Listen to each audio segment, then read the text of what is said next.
When it comes to permissions and stuff for the PostGraphQL APIs that get generated, so for example, like we're talking about not adding more layers, right, to do things for this. So let's say we have a bunch of users in the users table, and to read some data on that user, you need a permission or some type of permission. I'm talking application level permissions, not database level permission. Do people have to put their own custom middlewares or anything into their PostGraphQL server? Like, as a developer, how would I have like this essentially read access to everything, write access to everything, PostGraphile generated API? How do I secure it? Great. So the answer again is Postgres. Postgres has tools for this. In 2015, I think Postgres introduced row-level security. So row-level security is much different from what you might think of as database access control. So you're probably familiar with things like the grant and revoke statements, like grant select on this table to this role. And that's really talking in terms of tables and columns and not in terms of rows. And rows is what we tend to care about at the application layer.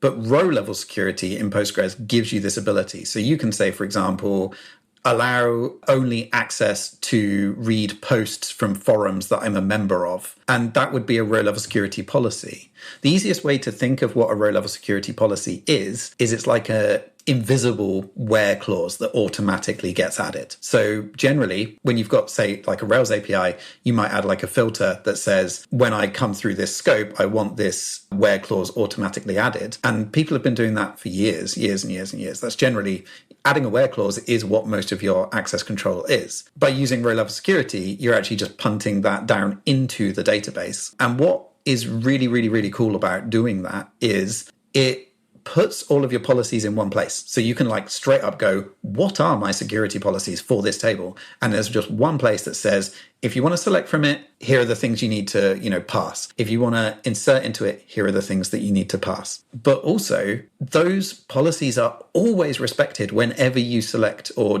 do anything with that table, no matter how. So if you're selecting from the table just data, fine, yeah. But normally in another application, if you were building like, let's say, an aggregation pipeline, you say, oh, give me the count of users, you would then have to incorporate that into that thing. And especially if you were doing it in, I don't know, a subquery, or there's so many different ways of querying the data in the database. But with row-level security, that where clause is never going to be forgotten because the database itself is enforcing it, which just makes it incredibly secure. If your data is located, let's say, in not your Postgres database, that has to inform the application. So for example, let's say it's Stripe, and my row level security here is, where ID is this, you're allowed to do X, but then you also need to have a valid Stripe plan. You need to have an active subscription with us. Like, are people I don't know if this is just a general question, like, do people reflect their third-party data into the database so they can do things like this, or is there a different strategy you'd have? Yeah, it's quite common to do that. Like when you choose Stripe. I love Stripe, so don't get me wrong in this comment, but it's not a millisecond response API, unlike your database, right? When you have your server and your database in the same data center and you send a request to your database, you are getting a response immediately. When you send a request to Stripe, it's not instant. And also, Stripe might go down and you might not. So your access control should not be based on sending an API request to Stripe to find out if someone can do something. So I think in almost all situations, whether you're using row-level security or not, you will have a cache of that information somewhere. Maybe you have to fetch it the first time, but you will be storing it somewhere. So yeah, in PostGraphile, you would generally store that into Postgres, maybe as part of the user object, maybe on a shadow table somewhere that stores extra information, which is how I would tend to do it, like a user secrets or something like that. And then your row-level security policies can access that, find out if you had the active subscription, and go from there.